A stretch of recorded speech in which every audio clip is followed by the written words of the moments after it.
Okay, good morning, everybody. Welcome to this first breakfast session for 2026. Wonderful to see you all there. And thanks for getting up so early, wherever you happen to be. Very much appreciated. So this is the first session for the breakfast session as part of the new university, Adelaide University. For those of you who don't know, UniSA and University of Adelaide have merged now. And so we're excited to take this breakfast session into the new merged university. So thanks for being there, and you'll see some different branding, but we're still going to carry on with the same breakfast session. And thanks for all being there. So I'd really like to introduce uh, a previous presenter, Collins Fleischner. Dr. Collins Fleischner is now from ACU. He's going to talk to us today about his long-running research into educational focused academic roles. And I believe he has a lot more data and a lot more interesting information for us. And last time he made a big impact. So thanks for being there, Collins. Thank you. Before we start, I'd just like to acknowledge I'm hosting this session from the traditional lands of the Kaurna people, the people of the Adelaide Plains. We respect their spiritual relationship with their country and also acknowledge the Kaurna people as the traditional custodians of the Adelaide region. And we recognise their cultural and heritage beliefs are still as important to the living Kaurna people today. We'd also like to acknowledge the traditional custodians of the various lands that you are joining us from today and acknowledge any Aboriginal and Torres Strait Islander people who are attending. And there are people, we usually get people from all over Australia, so I'd like to acknowledge those nations. So I will just hand over to Collins. You can now share your screen, and I will attempt to turn off that That pinging sound. noise when people turn. So sorry, yeah, new instance of Zoom. I'm figuring out how to do it. So I'll get on to that straight away. Okie dokie. And I'll hand over to you, Collins. Thanks very much for being there. Thank you. Let me just check. What can you see at the moment? Can you see just the slide? We can see your presentation mode. Okay. What about now? No, that's perfect. Yeah. Okay. Okay. Okay. I've turned off that pinging noise, so hopefully that's not going to happen anymore. Great. Over to you, Collins. Thank you very much. Okay, thank you. So good morning, everyone, and thank you for being here. Thank you also, Stuart, for inviting me. My name's Collins. I'm an education-focused or EF lecturer at the School of Education at Australian Catholic University here in Sydney. And I'd like to acknowledge the Wangal people of the Eora Nation, who are the traditional custodians of the land on which I'm working, and I pay my respects to their elders past and present as well. As I prepared for today's session, I thought that it might be useful for me to share with you first the state of the nation regarding research into EF roles, followed by the sense that I've made of EF roles based on my studies findings and what those findings might mean for you personally. So it's a bit of a here's where we've come from, here's what I've found, and here's what you might do with this information moving forward. I also wanted to note at the outset, the education-focused role is known by many names, but EF is the term I use in my research, and for consistency, I will use that terminology throughout. And before I proceed, I find it's often helpful to contextualize research projects, so when and where they began and why they were done in the first place, and I'll only do this very briefly. In late 2018, I joined the University of New South Wales to write a support program for EF academics and to build an EF community there. And as I embarked on that project, it became clear to me that what we were doing was at the forefront of practice with regards to this new academic role type. So when opportunity and life allowed, alongside my work on the EF program, I started this PhD project. And just like that, 5 years of my life disappeared. But here we are. And like all good projects, it started with a review of the literature. Now, the emergence of EF academic roles represents a significant change in higher education over the last 20 years. In Australia, EF academic roles are the fastest growing group in the country's academic workforce since 2000. They've grown exponentially compared to modest growth in research-focused and relative stasis in teaching and research roles. Now, granted, this rate of growth is in part due to the lower starting point of EF roles, but apart from this rate of growth, most notable has been its breadth. EF roles now have been introduced in a majority of Australia's universities. The latest data shows that EF academics now constitute around 14% of Australia's academic workforce, so they represent a significant minority. And current trends indicate those numbers are likely to continue rising. They are known by different names, as I mentioned. Here you can see some of the ones I've collected. The most recent one is that bottom left one, tenure teaching focused faculty. And whilst definitions vary, broadly speaking, the EF role allows academic staff to focus on teaching, educational leadership, and the scholarship of teaching and learning. EF academics are typically no longer expected to conduct research in their discipline. And this represents a departure from our prevalent conception of the academic role as a balance between teaching and research. And the significance of this is difficult to overstate. It is a fundamental and large-scale reorganization of academic labor across higher education systems. And this development we've seen in Australia is part of an international trend towards increasing academic role specialization. We see it in Australia, the United Kingdom, Canada, Singapore, and many other systems. And on this slide, you can see only a very small number of those universities internationally who have introduced EF roles. But despite their widespread emergence, much remains unknown about the EF role. Now, before I tell you what my review found, I want you to consider what you think we know and don't know about EF roles through the following set of propositions. Now, the first is this proposition that EF academics are more effective teachers. Have a think about it for a moment, whether you think we have evidence for that, or whether you agree with that or not. Now, however you define efficacy, student evaluation of teaching, attrition, completion rates, peer review, and so on, there is no evidence in the literature that EF academics are more effective teachers. Either since becoming EF, that is that the EF role has enabled them to become more effective teachers, or in terms of receiving better ratings or outcomes than their colleagues. We just don't have that evidence in the literature at the moment. Next one, EF academics experience challenges related to workload and role clarity. So, winner, winner, chicken dinner. This is very clearly in the research record. EF academics report very high teaching delivery workloads and often confusion regarding the expectations of the EF role. What about this?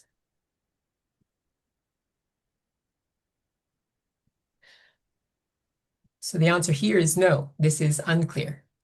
Now, firstly, we may argue about what exactly one means by educational quality, but for our purposes now, say we define it as the extent to which teaching achieves its intended goals of fostering student learning, development, and well-being. There is no evidence of this in the literature. And lastly, the EF role is a career dead end. Now, this is a concern that's repeatedly raised in the literature. This is feared or assumed, but there is no clear evidence of this. For example, we don't have longitudinal data that supports or undermines this assertion. And these are only some of the questions that remain unanswered regarding the EF role, exemplifying the need not only for more research, but also for a review of the literature that makes sense of what we know and what we don't yet know about these positions. So my study was informed by neo-institutional theory, which, amongst other things, emphasizes how external forces shape how institutions behave, and also how institutions shape individual actions and experiences. Here, it enabled me to analyze the EF literature at the macro or sectoral level, the meso or organizational level, and micro or individual level. And I wanted to answer the following questions. What were the origins of the EF role? How had universities conceptualized these positions? And what were individual academics' understandings and experiences of the EF role? The search involved keyword searches of Scopus, Web of Science, and the ERIC databases for the multiple names by which EF roles are known. A further manual search was also used using Google Scholar's cited by function, so that helped to validate the database search That is, the fact that many of the cited by papers in Google Scholar had already appeared in the database search meant that the search terms generally worked. And it also added to the final tally of sources that were included in this review. And the manual search found a small number of papers that the search terms didn't capture. The primary inclusion criteria was that the paper was about the EF role itself. There were matches that were caught in the net initially because they were written by an EF academic, and they had stated that in the paper. But the paper itself was not about the EF role per se, so those results were excluded. It's also worth noting that these are English language papers due to my limitation of only speaking English and Filipino. So having said that, whilst it is possible that papers are written in other languages, in my opinion, this is unlikely because EF roles, as I have defined them here, have emerged in systems where English is the official language, or at least one of the official languages. And in the end, about 48 sources were included as part of this review. Now, before I get into specific findings, I wanted to situate the EF literature more broadly, because EF roles don't appear in isolation. The literature on EF roles sits inside a much larger body of work on how the academic role itself has been changing over the last 2 decades. That broader literature points to several well-established trends. We see growing workload pressures, increasing concerns about mental health and career sustainability, and questions about the quality of both teaching and research. And these pressures are unfolding alongside increasing precarity or casualization across systems such as Australia, the UK, and Canada. Importantly, this work also shows that these changes affect academic identity. It's complicating how academics understand who they are, what counts as legitimate work, and how they belong within their institutions. And taken together, this literature signals a significant shift in the nature and practice of the academic role over the last 20 years. Now, these shifts are often understood through the lens of neoliberalism. In very broad terms, neoliberalism refers to a set of political and economic ideas that prioritize market competition, efficiency, performance metrics, and reduced public investment in higher education.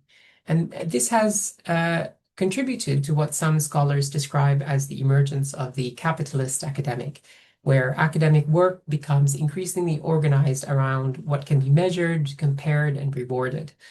And this shapes not only what our institutions prioritize, but how academics make decisions about their work and careers. Now, one concern raised in this literature is the disaggregation of academic work. And that means that rather than recognizing and supporting diverse forms of academic expertise, work becomes unbundled in ways that prioritize efficiency and competitiveness. Now, the EF role, as a role that formally separates teaching from disciplinary research, is often interpreted as part of this broader unbundling of academic work. And this is the wider context in which the EF literature needs to be understood. So it's against this backdrop that the literature specifically focused on EF roles is relatively small, but it's growing. And like the role itself, it's international in scope, with most studies coming from Australia, the UK, Canada, and Singapore. Methodologically, the literature is primarily qualitative and cross-sectional, drawing on interviews, surveys, and document analysis at particular moments in time, rather than following roles or careers longitudinally. And it's within this layered context that the findings of the EF literature begin to make sense. And I'll take you through those findings now at 3 levels, the macro, the meso, and the micro. At the macro or sectoral level, the literature is actually quite clear about one thing. Education-focused roles now exist across multiple higher education systems. We see them documented in Australia by Probert in 2013 and others, in the UK by Locke in 2014, in Canada by Rowan and Fox in 2018, and in Singapore by Geert Sema and colleagues in 2018. And there is strong agreement in the literature that the number of EF roles has grown substantially over time, and that much is clear. What is much less clear, and this is where the gap sits, is how and why these roles came about in the first place. We don't really know when EF roles originated, where the initial ideas came from, and how decisions to introduce them were made at a sector level. Most of the research examines EF roles after they've been implemented. For example, in the UK, Smith and Walker in 2021 analyzed role descriptors and promotion criteria of 22 UK universities, and they found differences in definitions of the EF role and expectations related to scholarship. Now, that work is valuable. It tells us how universities conceptualize EF roles, but it largely takes the existence of the role for granted, rather than interrogating how or why it emerged. And there are, of course, suggestions in the literature about why EF roles may have emerged. Some authors point to increasing student numbers or a greater focus on educational quality. But importantly, these explanations are not well evidenced. They are plausible, but they are not empirically demonstrated. And perhaps the most striking gap at the macro level is that we don't understand how EF roles have traveled across systems. We don't know how ideas about EF roles moved between countries, how models were borrowed or adapted, or why similar roles appeared in different national systems at roughly the same time. So in other words, the sector level story of EF roles, their origins, their diffusion, their coordination, it remains largely untold. So at the macro level, the key finding from the literature is EF roles are widespread and growing, but their origins, rationales, and spread remain poorly understood. And that lack of sector level clarity matters because it shapes everything that happens downstream at the organizational and the individual levels. Now, at the meso or organizational level, the literature is clear about one thing. Universities have implemented the EF role in very different ways. Across institutions, we see a wide range of models, different configurations of workload, expectations, promotion criteria, and career progression. And this diversity is well documented in the literature. For example, in Canada, Vyocki and colleagues in 2011 examined the EF role across Ontario's universities. They found a shared set of expectations around education, leadership, and SOTL, but also significant variation in terms of role design, promotions criteria, and tenure arrangements. And more recently in the UK, Bull and colleagues in 2024, they studied the experiences of 43 academics across 12 research-intensive universities. And again, they found a lack of agreement about what the EF role actually is and how much value is attached to EF expertise, and what is required for EF academics to progress in their careers.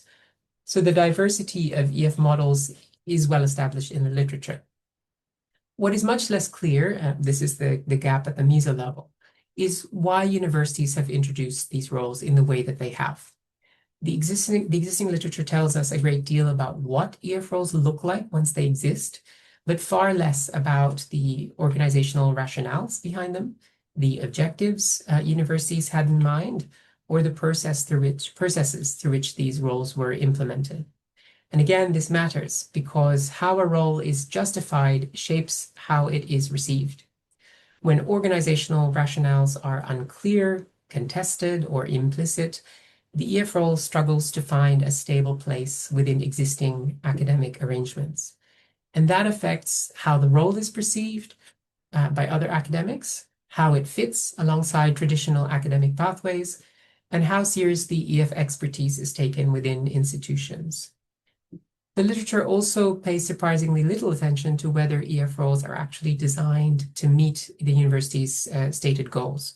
For instance, many institutions frame EF roles as contributing to educational excellence, but the literature rarely interrogates whether the workload models, the promotion criteria, or the expectations around scholarship are in fact aligned with that objective. So in other words, we don't yet have a clear sense of whether EF roles are fit for the purposes universities claim they serve.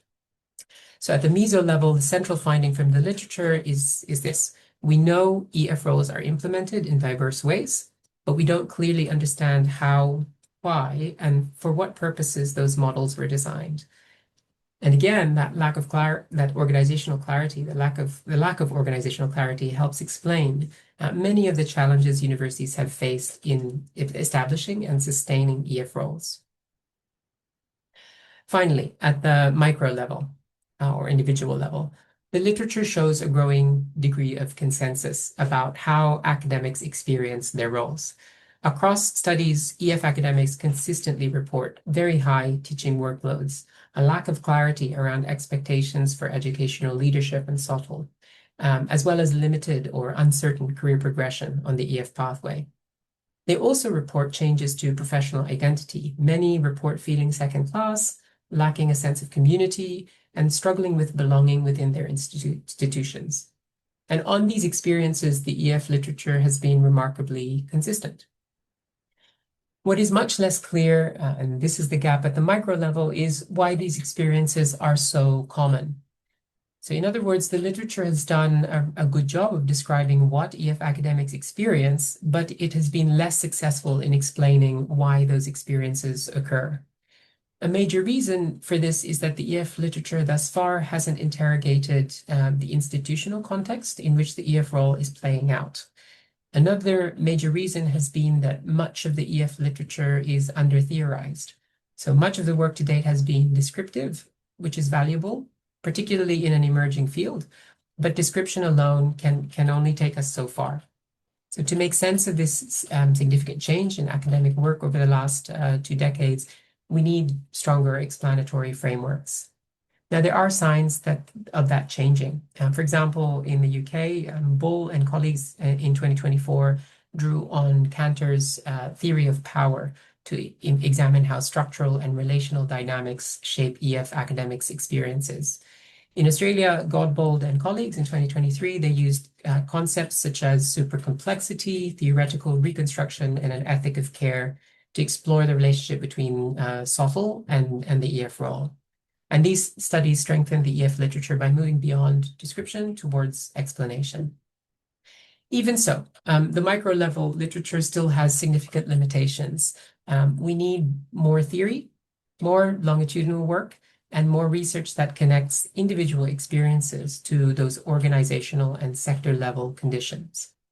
So at the micro level, the central finding is we know a great deal about what EF academics experience, but we still don't adequately understand why those experiences are produced. So what are the implications of all of this? Taken together, the literature points to a problem, but also to a clear research agenda. At the macro level, we're looking at an increasingly global phenomenon that is fundamentally reshaping the academic role and academic work, but about which there is still surprisingly little sector-level clarity. At the meso level, universities are actively reshaping their academic workforces, but often for reasons that are opaque and through processes that are poorly understood. And at the micro level, academic careers are being redefined. In some cases, this creates opportunities for specialization and recognition of previously undervalued work, just as Belinda Probert predicted back in 2013. But at the same time, the literature also documents clear patterns of stratification and marginalization. So the implication is not simply that more research is needed. It's that we need research that connects these 3 levels. So research that examines how sector-level pressures and organizational decisions and individual experiences interact to shape the EF role. And funnily enough, connecting these levels is exactly what my research has tried to do. And I have much more elegantly worded research questions, but really the research was guided by this one core question for me. Why is the EF role so confusing? Now, up to this point, I've shown you what the literature tells us and what it doesn't. What I want to do now is tell you a story that helps explain why the EF role can sometimes feel so confusing in practice. And this story comes out of a 4-year multiple comparative case study of 4 Australian universities, and it involved over 60 academic staff, university and union leaders, and industrial association officials.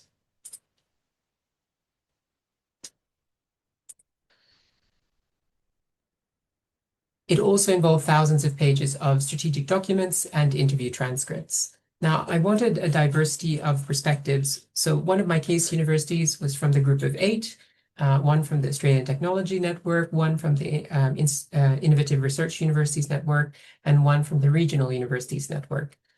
The participants ranged in level of experience with, the universities ranged in level of experience with the EF role. For example, one had introduced the EF role more than 10 years ago, and one had introduced it only 6 months prior to my data collection. I spoke with EF as well as teaching and research-focused academics, also professional staff. The academic staff ranged from level A to E, and they were also from across many different discipline areas. Now, I used neo-institutional theory and Bowman-Deal's four-frame model as a framework for the study, and I'll show you how I use them in the coming slides. Now, if you want to learn more about the study's design, the ins and outs of ethics and so on, I can send you the link to an absolutely riveting 300-page thesis for some casual reading. Now, this story operates at three levels, the macro, the meso, and the micro, and I'll walk you through them one at a time. Okay. So at the macro or sectoral level, I wanted to answer a very simple question. Why have EF roles emerged in Australia and why now? And the key finding is this. The EF role didn't emerge because it was carefully designed. It emerged as a solution to a set of powerful pressures that were shaping higher education. At the sector level, Australian universities have been operating for several decades now under what we broadly describe as neoliberal conditions. By that, I mean a policy environment shaped by intensified competition between universities, a retreat of public investment in higher education, and increasing pressure to demonstrate efficiency, performance, value. And together, these forces have reoriented universities towards revenue generation, often to fund research, which builds prestige, which attracts students, which generates more revenue, and so the cycle continues. Now, these pressures don't just change what universities do, they also generate what I call neoliberal pathologies. So by pathologies, I mean problems that are systemic, they may be unintended consequences, but they're predictable. They are also problems that are persistent rather than temporary, and they are recognizable across systems, not just in one institution. And importantly, these are not external shocks. They arise from the normal operation of the system itself. Now, what do those pathologies look like in practice? Universities becoming exporters of education and importers of international students, increasingly corporatized governance, often marginalizing staff and students, widespread casualization of the academic workforce, and the intensification of academic workloads. So these are not isolated developments, they are patterned outcomes of the current higher education environment. And it is out of these pressures and pathologies that the EF role emerges. EF roles arise as a response to growing teaching demand, concerns about educational quality, and increasing academic precarity. And the key word here is emergent. The EF role did not arise because there was a national policy or coordinated reform agenda or a shared vision of what specialized academic work should look like. Instead, EF roles emerged because universities were under pressure to act. And neo-institutional theory helps us understand why EF roles spread so quickly. One concept that's especially useful here is isomorphism. Isomorphism describes the tendency of organizations, especially in uncertain environments, to copy one another in order to look legitimate. You don't want to stick out. So regardless of whether those practices are proven to work. So universities adopted similar workforce strategies to signal compliance, to meet accountability demands, and to maintain legitimacy within the sector. Not necessarily because there was strong evidence that EF roles solved those teaching quality, workload, or insecurity concerns. In fact, that evidence, as I showed earlier, that remains really quite limited, but because EF roles looked like a credible response. So at the sector level, the EF role didn't appear because universities sat down and asked, what is good academic work? It emerged because universities were under pressure to teach more students, reduce costs, and protect research prestige. And that's why EF roles spread so quickly. Now, one consequence of this emergent process is a lack of coordination. At the sector level, we don't have clear data on the size of the EF workforce. The stats I showed you earlier, they have several weaknesses that I won't go into, but we don't have clear data really on the size of the EF workforce. We lack shared expectations about qualifications, careers, or progression, and there is no coordinating body shaping how these might function. So that's what we're seeing at the macro level.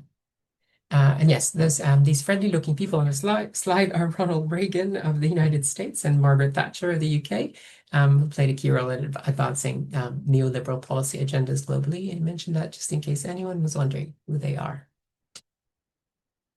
Here is some of the evidence for these claims I'm making at the macro level. I'm not expecting you to read every word here, but what I want you to notice is the language.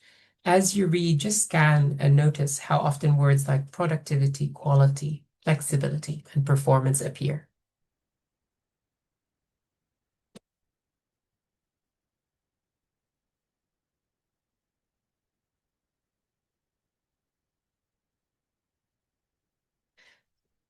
Now, these quotes come from very different parts of the system. Government reviews, industrial associations, and unions, but they're speaking a remarkably similar language. You can see here those neoliberal threads running through the sector in relation to the EF role. They're tying higher education to national economic prosperity and framing workforce reform in terms of flexibility, productivity, revenue, cost reduction. So at the macro level, what we see is a sector under pressure and the EF role emerging as a legitimate looking response to those pressures. But that doesn't yet explain why the EF role feels so confusing inside universities. And to understand that, we have to move down a level from the sector to the organization. And this is where the story gets a bit messier. At the meso or organizational level, I wanted to know, how have universities conceptualized these positions? That means asking questions like, how are EF roles defined in policies and agreements? How are they positioned within organizational structures? And how do university cultures support or resist these roles? And what I found is that universities typically respond to the sector level pressures we just saw by introducing EF roles through formal organizational arrangements. Think about employment agreements, workload models, promotions policies, role descriptions. But the main story at this level is a clash. It's a clash between those organizational arrangements and the university as a set of nested institutions. I like to think of these as these Russian matryoshka dolls on the slide. Inside the university sit long-standing institutions. So the university itself is an institution, but within it is the institution of the academic role and the institution of academic work.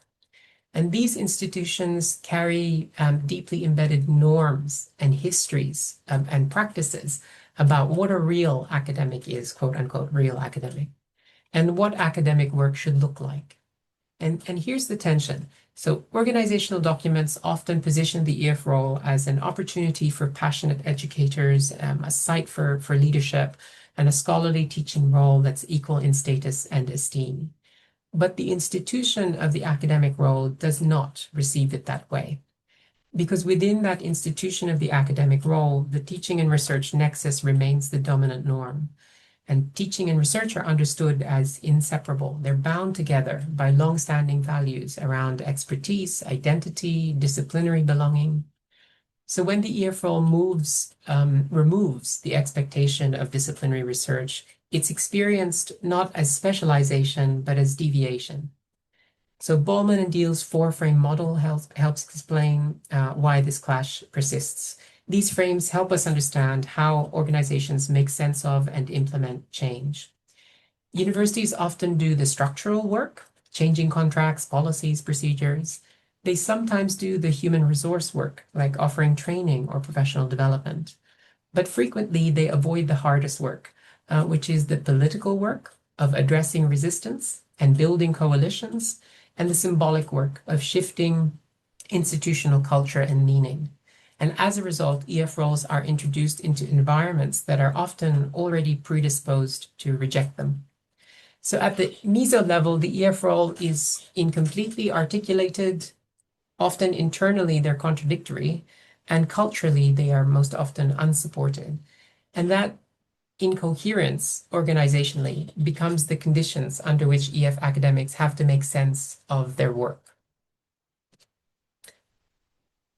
This slide shows you what that organizational clash looks like in practice. Again, I'm not expecting you to read every word, but as you read, just notice the contradiction between how EF roles are described and how they are constrained.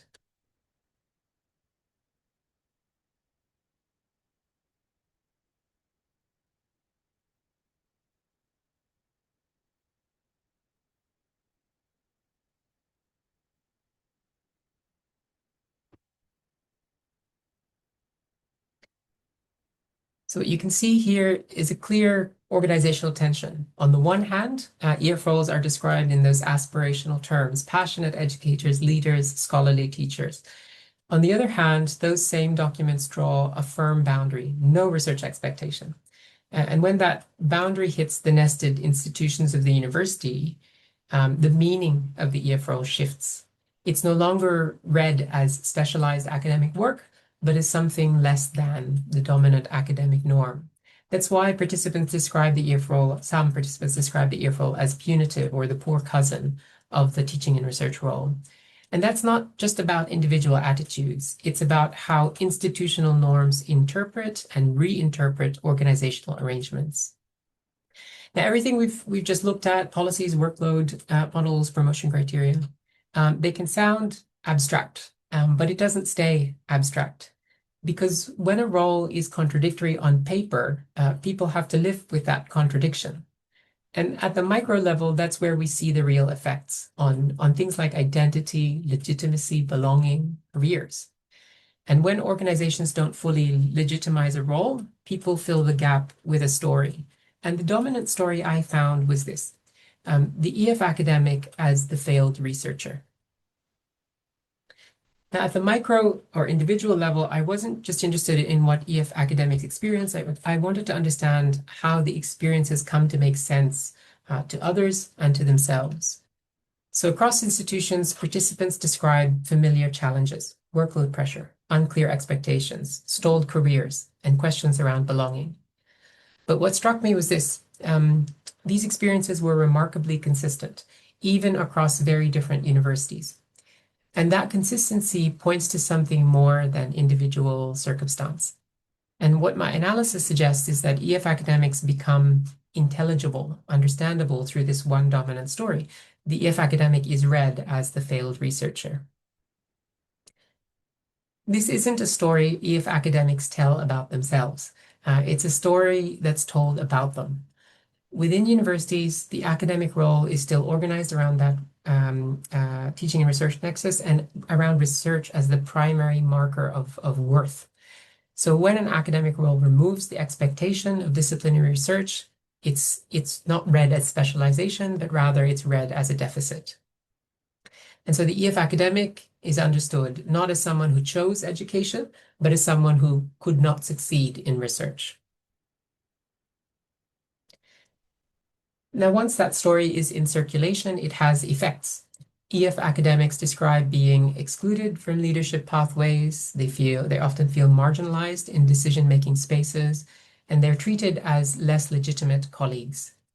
And those outcomes are not accidental. They are the predictable effects of how the role is culturally interpreted. And from a neo-institutional perspective, failed researcher functions as a cultural shorthand. It's a taken for granted way of sorting academic worth when roles don't fit the dominant model. And the result is a really deep dissonance. EF academics often value their work and their expertise, but they operate within systems that quietly or sometimes loudly suggest otherwise. And that dissonance, rather than individual resilience or deficit, really that dissonance is what sustains the marginalization at the micro level. And what you're seeing here are the human effects of what we've just been talking about. The sector level pressures we saw at the macro level and the organizational contradictions we saw at the meso level, they don't stay at the level of policy or structure. They are experienced by people.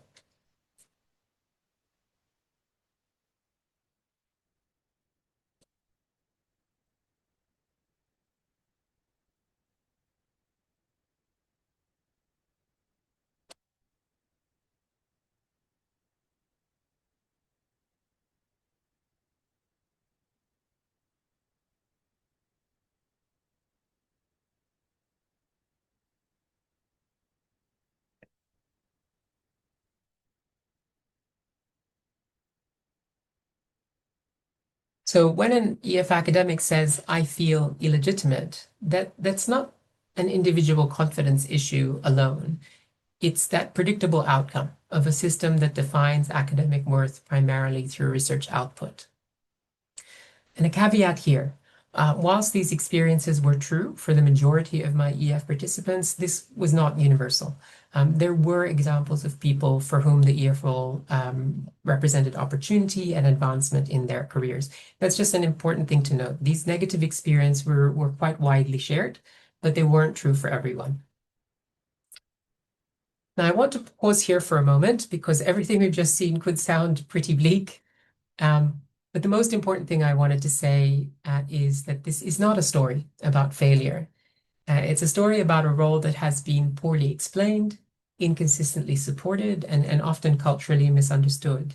Not about people who lack value, expertise, or ambition. And that distinction obviously really matters. And once we understand that, the question shifts from what's gone wrong to what can we do next?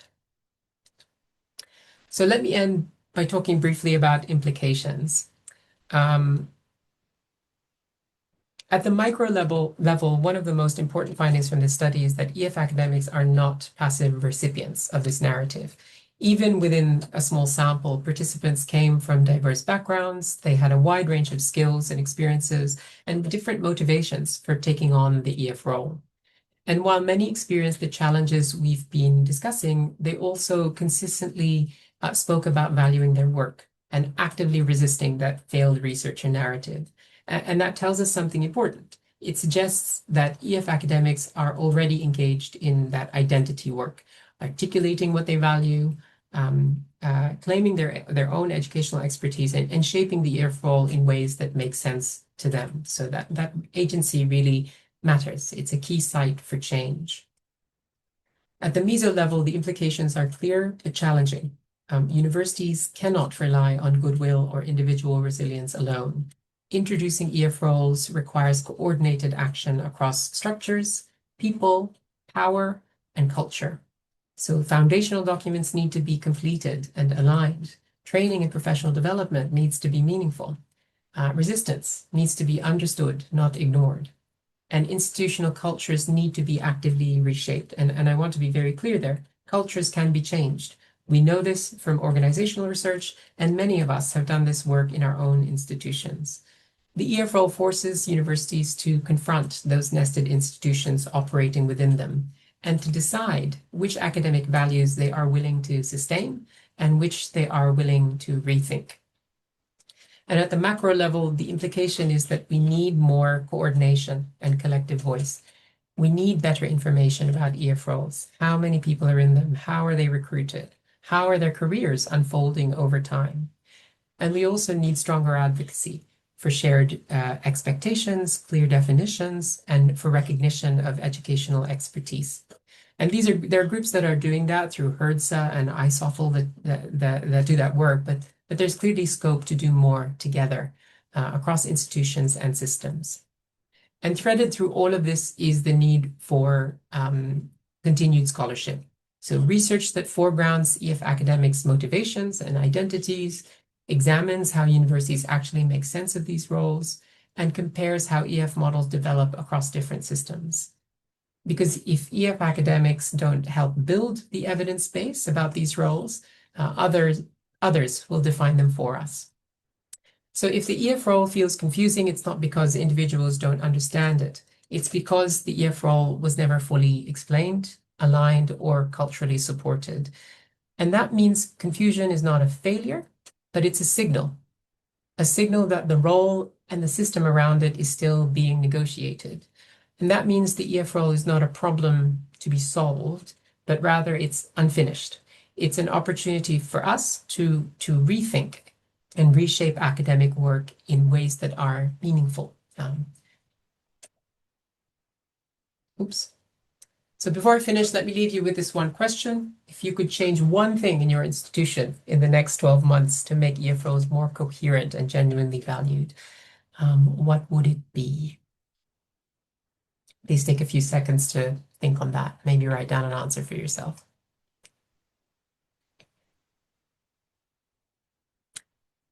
And I suppose a follow-up would be who would have to agree for that to happen. Now, the ideas in this presentation will be published in 4 separate papers at various stages of peer review at the moment, so please do look out for them in the coming months. Please and thank you, reviewer two, and I welcome your questions and feedback. Thank you. Thank you so much, Collins. That was fascinating. And as a teaching academic myself, teaching only, I think we call them teaching only academic myself, is very fascinating. And yeah, I've noticed myself that the boundaries there are at our institution are incredibly blurry and ill-defined as well. So even though you are oftentimes, you're a teaching only academic, there is an expectation uh, that you're still producing research, even though, and it's a real contradiction. So when you come time for a promotion application, for example, there is still a lot of waiting on your research output, even though you are a teaching only academic. So there is some contradictions there, and I often feel like it's the university's just working through what this actually means rather than a kind of neoliberal pathology. But I think I'll take that. That's very good. Okay, so there's some questions. Okay, from the Q&A window, we have Tracy. Tracy, are you there? Would you like to ask Collins a question yourself? Yeah, I am here. Can you hear me? That's my Yes, go for it, Tracy. internet's Yes, Tracy. a bit. Yeah, thanks, and thanks, Collins, for a great presentation. So, yeah, I'm a teaching focused academic here at the University of Tasmania, and have been continually trying to advocate for SOTL and the value of teaching focused academics. But I guess I just wondered what your view was on how we can make these education focused roles more attractive to staff when they actually are maybe becoming more interested in SOTL rather than the traditional discipline. So how to make the roles more attractive to staff who are interested in SOTL? Yeah, Sorry, is that? yep, basically. Well, I Yeah. think yeah, well, I think often they do carry, this is where that difference between rhetoric and reality kind of comes in, where often the roles are narrated or designed or supposedly for scholarship, but quite often when rubber hits the road, it's the workload models that need to ensure they are reflective of that intention. And additionally, I think sometimes we assume there can be an assumption that because SOTL is generally an open, correct me if I'm wrong, I feel like it's an open kind of field and encourages participation from people from many disciplinary backgrounds. But that can also lead to this assumption that just anyone can do it. But actually, we should probably recognize that if you want to get involved in that, you need some support, either through mentorship with colleagues, formal training, in order to understand the field and be able to contribute to it meaningfully. So I think those sorts of things would be great to be able to make this more attractive and achievable for many EF academics. Does that answer your question, Tracy? Yeah, no, it does. It's just always interesting to get someone else's view. I run a community of practice at the University of Tasmania for people interested in SOTL, and I'm getting Yes, more yeah. and more people who are being pushed into teaching or education focused roles. And often they're quite happy to, but yeah, it's just about how to make this attractive and when you can't get the funding and everything else that normally comes with a more balanced You role used the for word your pushed, research. Tracy. Is Yeah. Pushed. That's it. Yeah, is pushed. that Well, deliberate? in some areas they kind of do, and it's just around certainly not in my discipline, but certainly in other disciplines, it's around their lack of student numbers or a number of other factors that are impeding on their ability to, I guess, keep their jobs. So there's a lot of factors which is bigger than Ben-Hur. But there have been more opportunities, I guess, for people who haven't been able to engage in research because they've been spending so much time on their teaching to actually transition into a teaching focus role. And it's, I guess, for me, when I'm aware of those people, it's like making it quite attractive to them, saying, hey, I've been doing this for 30 odd years, and it is actually a really fulfilling role. So, yeah. Yeah, I think sometimes people feel like that idea of pushed or kind of required to do Mm. SOTL. It can sometimes be used as it's almost like SOTL is a legitimizing tool for the EF role. It's like, oh, you're not doing disciplinary research anymore, but you must do some kind of research. Why don't you do SOTL? Yeah. And that kind of motivation probably is less than ideal. And Mm. what would be better is like you're actually, you're interested in your practices. You want to improve through Hmm. scholarship what we do and contribute to others' development of their practice. So yeah, sometimes Yeah. the motivation can be really kind of that strategic, like what do I have to do in order to get promoted or in Yes. order to keep my job? Yeah. So I do Yeah, hear the absolutely. Yeah. No, no, thanks, Collins. I appreciate the discussion on that. thank Thanks, you. Tracy. We've got a question from my old colleague, Professor Alistair McCulloch, who I understand his microphone isn't working, so I'll just read it out for you. Alistair, hopefully you're still there. If the interpretation of the EF academic is as a failed academic, is in large part because of a lack of disciplinary status, should we start to try to build an EF discipline? EF Oh, knowledge as an area carries most of the characteristics of a discipline, and disciplines have status in institutions. Thank you, Alistair. I saw there it goes the characters. Yeah, I don't. Yeah, that's an. I probably might open that up to the floor because I'm not sure there. That's an interesting. It's an interesting thought. I think there are. It feels like sometimes there are certain disciplines where this is more developed than others, right? I have a colleague who works in engineering, and there's quite a strong engineering education um, thread in their discipline, and that can be a great source of connection, but also that expertise within the discipline of engineering. But yeah, this is an interesting question. I think Sarah, maybe you have an answer here. Morning, Colin, and thank you so Morning. much. Your whole presentation very resonating. I think part of the problem we have around the discipline status issue that Alistair raised is that when it comes to research, FOIs all sit within discipline areas, and SOTL often sits under that other discipline, or the FOIs go into education. And certainly there's this narrative around contribution to faculty. And I've previously sat in a science faculty as an EF doing SOTL. And the narrative was very much you are not contributing to the faculty's research outputs because your FOIs are actually going to education. And education is sitting in this funny space where education researchers, FOIs are there as well, but then as there's more and more people engaging in discipline subtle, we have more and more at various levels of good quality as well.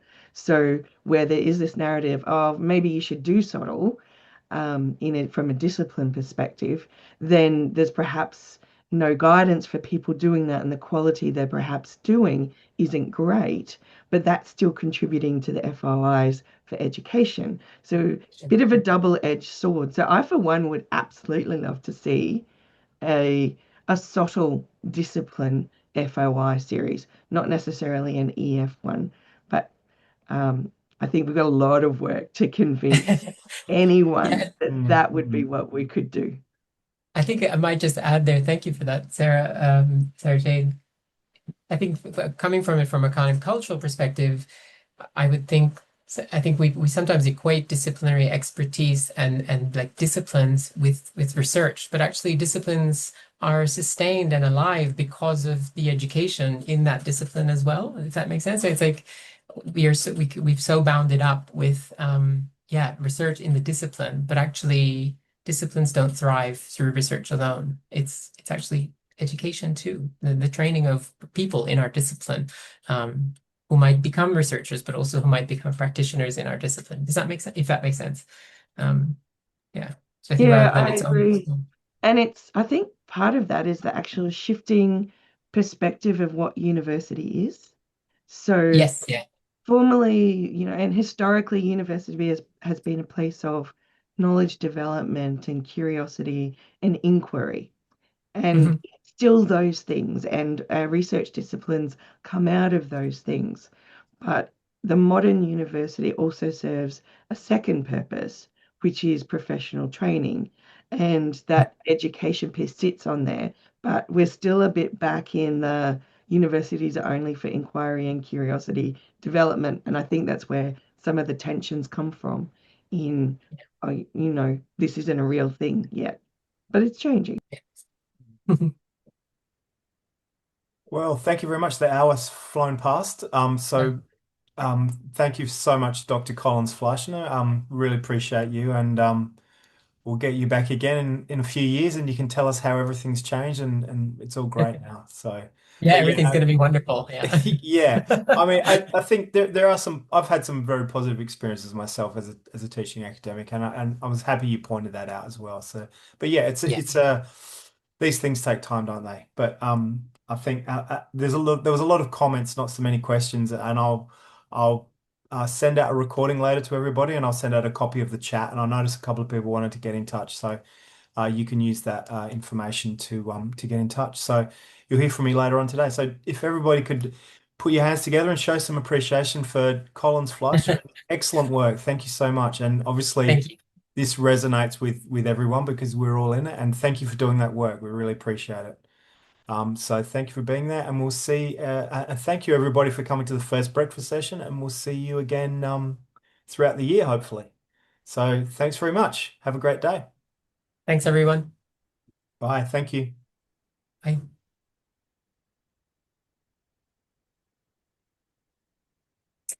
Stuart, I've got to run to teaching, so I'll Sure you do. talk to you soon. No worries. Thanks so much, I'll Collins. talk I'll to be you in soon. touch. Thank Thanks you. a lot. Bye. Bye. Bye.